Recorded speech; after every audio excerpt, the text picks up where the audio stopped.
How's it going, my peeps? Welcome back to the channel. I figured we would start this one with a bit of a story time.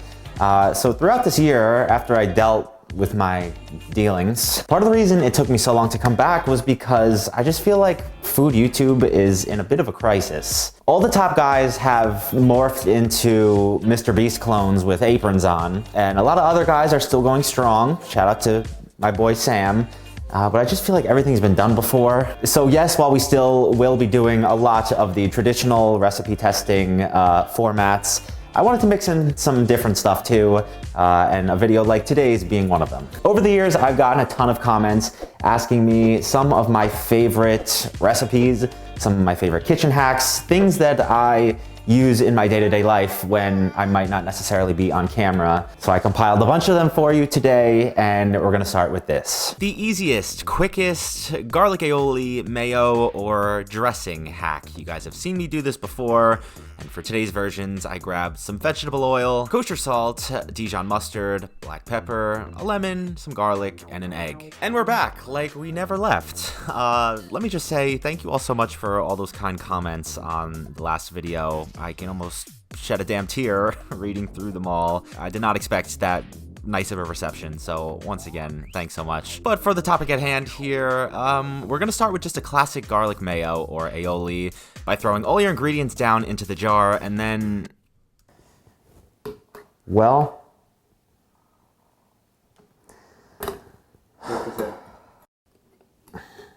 what do we do? Start by making sure your jar fits your damn blender. They don't make anything like they used to. I just bought these things and they're already useless, so I attempted to dump it into one of my older jars. Let's see if this screws the whole process up. Because the real magic here is keeping the oil separated from all the other ingredients and then starting in that water layer with the blender and gradually working your way up. And it works beautifully, to my surprise. You could really smell that garlic coming through, so I just plated it up with some tater tots, and we're gonna give our first recipe of the day a taste. It's so good. It's garlicky, it's lemony. It tastes not really anything like any of the store-bought ones, even my favorite Kewpie. This is just another class. If you wanted it to taste like Hellmann's, you can sub out the lemon for white vinegar. You could add in some sugar to make it sweeter. And that little technique is good for more than just this. How about one of the tastiest homemade Caesar dressings you've ever had in your life? I grabbed some vegetable oil, Worcestershire sauce, Tabasco and capers, Dijon mustard, Parmesan cheese, anchovies, fresh garlic, an egg, and a lemon. Let me also take a quick moment to say thanks so much for bearing with us while we get used to this new space and all of our new equipment. But the procedure for this one is just like the last. You throw all your ingredients down in the jar, including what I thought was normal anchovies. Oh, why are they in rolls? Looks like little freaking aliens or something. Oh, what? I think we're right. With enough sodium to kill a small animal and a good shake of pepper, a good roll and juicing of a fresh lemon. This also gets finished with a top off of the vegetable oil and a quick blitz with the blender. A lot of this is customizable. Add as much or as little anchovies and Parmesan as you like. I like to put the capers in at the very end so they're not completely pulverized and you actually get a bit of texture in there. And the technique worked perfect once again, so shout out to Kenji for such a great idea. I call this trying to sabotage someone that's about to be on a date. Eat some of this. Canned fish and cheese and garlic and mustard. And then go try to kiss somebody. Very. Damn. What the f? Welcome to the show. Thank you. We've got some freshly chopped romaine. How do you feel about a crouton? I like croutons. Not too much though, but I do like croutons. On another channel, we would have made homemade croutons. This is not the channel. Looks good. That's the Emmy right there.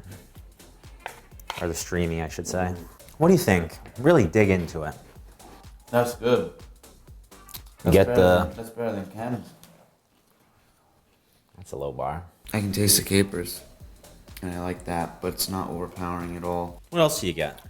Definitely like the Parmesan cheese, mustard. Yeah. He looked over there when he walked over. Just all the ingredients right there. You would recommend people try this at home? Mm-hmm. And they'll remember from last year. You'll be honest if you didn't like it. Yeah, I would be. Mm-hmm. He's my harshest critic, actually. On to the next. Oftentimes in life, and especially this time of the year, I am craving a good chicken wing, but I'm not craving whipping out an entire fryer assembly. So these are the best baked wings I've ever found from Not Another Cooking Show. I grabbed some all-purpose flour, garlic powder and baking powder, cayenne pepper, kosher salt, of course the chicken wings, and some black pepper. I have seen some pretty shitty stuff about Nicki Minaj, though. Are you Team Nicki or Team Cardi B? Leave it in the comments below. Oh, God. A brief moment of silence for this chicken that was clearly bruised and abused in its lifetime. I feel terrible. Hopefully we honor your legacy well. So I just butcher these up into my little wings and drumettes. I made my dry dredge with the flour, all of our spices. There's two main keys to this recipe, that being dryness. Get everything as dry as possible, as dry as... You know what? I'm turning a new leaf. I'm not shading anyone, at least just yet. So pat your chickens dry. Also, heat. Crank your oven. Don't be afraid to push it to 450, 475, because we are really going for lots of color on both the top and the bottom of these wings. I got them all nicely dredged, sprinkled with some oil, and then into that blazing hot oven for 25 to 30 minutes aside. For the sauce, you could really do whatever you want. You could do a standard buffalo, you could do a barbecue. What I like to do is a little sweet and spicy buffalo gochujang sauce, because whenever there's a chance to use this stuff, I take it. You guys have seen me use it a ton. It's like real sticky and sweet, spicy. It's delicious. It's also expired. But I think we'll be all right. This stuff doesn't really go bad because there's no moisture in it. As long as it smells and looks okay, you should be fine. So into my saute pan when all four of my ingredients. You just want to let this bubble. You're not looking to cook it way down or anything. Just get it heated up, well incorporated with each other. And then once those wings were ready to go and looking golden and beautiful, I tossed them in that glossy sauce. Plated them up with some blue cheese and celery. You do have to sauce and serve these ASAP because the sauce has a tendency to sog out that coating. But they look and smell just about as good as I was hoping, so I don't really want to waste any more time on tasting these anyway. I hope the mic picked that up. I have a mess happening. Perfectly cooked in the middle. Inevitably, you're gonna lose a ton of the crunch when you sauce them. So you could keep them separate and just dip them as you bite them. For me, these are perfect. Solid wing. And lastly, if I'm having a dinner party or I just want to make a dinner that impresses, I'm going to braise something, today being some braised al pastor tacos. I grabbed fresh pineapple, white wine, and pineapple juice, ground cumin, cayenne pepper, chicken broth, some celery, ground cloves, ancho chili peppers, fresh garlic, a yellow onion, and a big old hunk of pork. Everyone asks me if I want to work in a restaurant, and I always answer no within a millisecond, because chefs aren't often happy people. But shout out to all my chefs out there. You guys deserve all the praise. I started by chopping up my onion, my very jiggly celery for some reason. Those are our base aromatics. You know, you can grow a new pineapple out of this. Really? Mm-hmm. You put this in a cup of water. You know what? We're gonna do it and prove you wrong. You put this in a cup of water, it shoots out roots. Is it actually? Swear to God. Shoots out roots, stick it in a thing of dirt, and these will start taking off. See you in 3 years. Let's stay on track here, David. I chopped up my pineapple into a little fine dice. This is going to be for both a pineapple salsa I'm going to make, which is optional, obviously, but also I'm going to throw a handful of it into the actual braising liquid. That should add some pretty good flavor. Cannibals have said that it's the closest meat to human meat. Oh, really? I haven't heard that. Yeah, I've always wondered what it tastes like. Humans? Yeah. I don't think I've ever wondered what humans taste like. Well, I mean, I wondered, like, you know, is it good? Is that crazy? You're trying to know what all the hype's about? But I finished chopping up the pork into some nice sized chunks. I sauteed my aromatic base right down in the Dutch oven. Easy as could be. One pot, no blenders, no putzing around with 8 different bowls. You can make tacos with this, fajitas. You could put this over noodles, put it over soup. You could do pulled pork sandwich. You could do a lot of things. We get it. Thank you, David. I pulled out the veg. I got some good color on my pork chunks. To me, this is very important. It builds a lot of flavor, a lot of that good fond in the pot.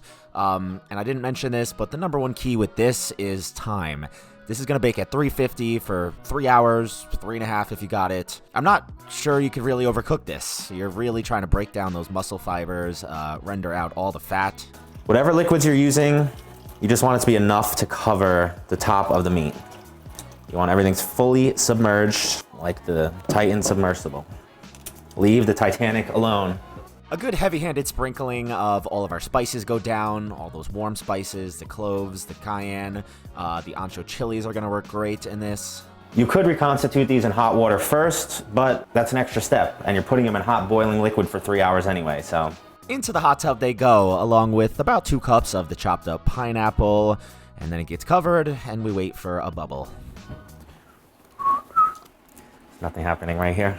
I don't know. I just follow you. I know you don't like it. Nothing's going on. I'm not sure what you're waiting for. I don't know, like a joke. I got nothing. Riveting footage. It's like filming paint dry.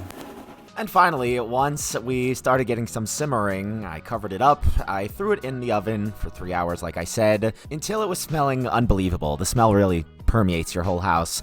And by the way, this is not me trying to say this is the most authentic version of this, or even the best way to do it. This is just how I would cook this with what I have if I was off camera. I have a little taco stand. God, where the hell would those be?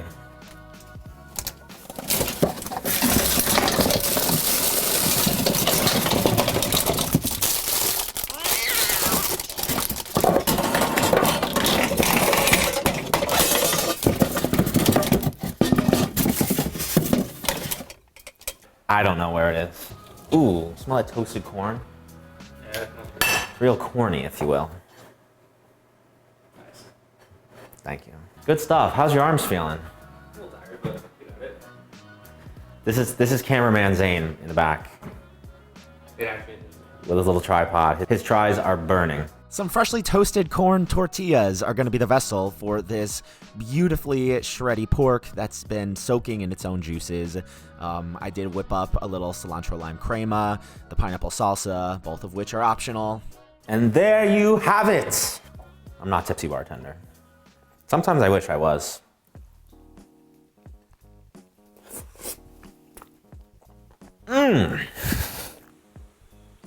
There's physically no other way to get a more tender protein. You barely have to chew it. It melts in your mouth. It is so good. It picks up all the flavors that we added to the pot. There's a little smokiness. There's a whole lot of richness, but it's absolutely delicious. Please just use this cooking method for something. Whatever you end up using it for, let me know over on Instagram, down in the comments below. Other than that, have a fantastic rest of your day. I appreciate you all so much, and I'll see you right back here next time. Peace. I definitely need PR with your ass trying to get me in trouble all the time. I think anyone who has watched my videos knows where I stand on those matters.